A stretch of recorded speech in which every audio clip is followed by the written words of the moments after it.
ओम नमः शिवाय। महादेव की कृपा सभी पर बनी रहे। आपकी सभी मनोकामना इस नव वर्ष पर पूर्ण हो। 2024 अपने अंतिम पड़ाव पर है। नव वर्ष आने में 2 दिन ही शेष हैं। इस नव वर्ष महादेव सभी की मनोकामना पूर्ण करें। इस साल पौष माह की अमावस्या बेहद ही खास है। पंचांग के अनुसार पौष मास के कृष्ण पक्ष की अमावस्या और इस वर्ष की अंतिम अमावस्या 30 दिसंबर को मनाई जाएगी। जिस दिन सोमवार और अमावस्या तिथि होती है उसे सोमवती अमावस्या कहा जाता है।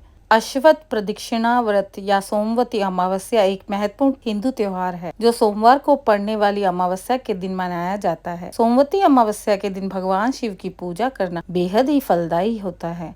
इस दिन शिव परिवार की पूजा अर्चना करने से और उपवास रखने से शुभ फलों की प्राप्ति होती है और इसी के साथ हमें इस दिन व्रत कथा का पाठ और श्रवण करना चाहिए। धार्मिक मान्यता के अनुसार इस दिन पितरों का तर्पण करना, दान पुण्य करने का विशेष महत्व माना जाता है। हिंदू मान्यता के अनुसार इस दिन पीपल के पेड़ की पूजा अर्चना और 108 परिक्रमा करनी चाहिए। इस दिन परिक्रमा में पैसा, फल, मिठाई आदि चढ़ाना चाहिए। बच्चों को फल तथा मिठाई बांटने का विशेष महत्व माना जाता है। इस व्रत को सुहागिन स्त्रियां अपने पति व पुत्र की दीर्घायु के लिए और अखंड सौभाग्य के लिए करती हैं। सोमवती अमावस्या के दिन भक्तों के लिए आध्यात्मिक महत्व बढ़ जाता है। सोमवती अमावस्या व्रत का पालन करना एक पूजनीय आध्यात्मिक अभ्यास है जिसके बारे में माना जाता है कि इससे आध्यात्मिक और भौतिक दोनों तरह के कई लाभ मिलते हैं। जो लोग इस व्रत को भक्ति पूर्वक करते हैं उनको शांति और समृद्धि लाने की क्षमता सम्मानित करती है। इसके पीछे की एक कथा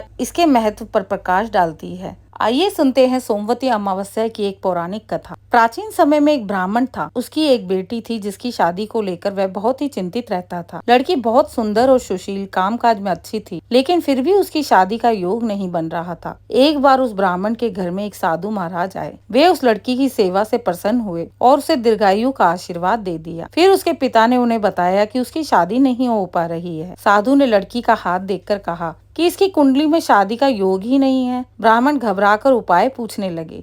तब साधु ने सोच विचार के उसे बोला कि दूर गांव में एक सोना नाम की औरत है। वह धोबिन है और सच्ची पतिव्रता पत्नी है। अपनी बेटी को उसकी सेवा के लिए उसके पास भेजो। जब वो औरत अपनी मांग का सिंदूर इस पर लगाएगी तो तुम्हारी बेटी का जीवन भी सुधर जाएगा।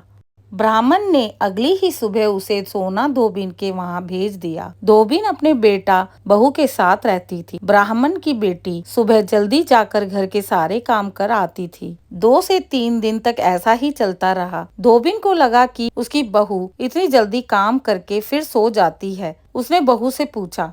तब बहू ने उन्हें बताया कि मुझे लगा ये सारा काम आप ही करती हैं।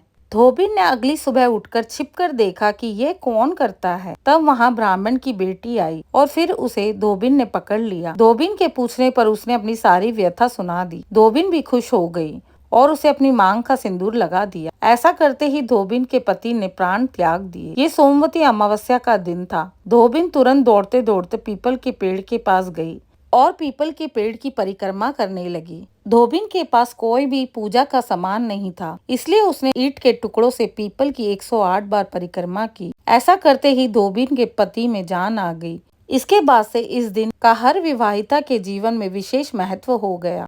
वे अपनी पति की लंबी आयु के लिए व्रत पूजा संपन्न करके ये कथा सुनती। कुछ समय बाद ब्राह्मण की कन्या का अच्छी जगह विवाह भी हो गया और वह अपने पति के साथ सुखी जीवन व्यतीत करने लगी। हर हर महादेव। श्रोताओं का मेरे साथ अंत तक बने रहने के लिए बहुत बहुत आभार। अगर आपको मेरे द्वारा सुनाई गई कथा पसंद आई हो तो मेरे चैनल को लाइक और सब्सक्राइब करें।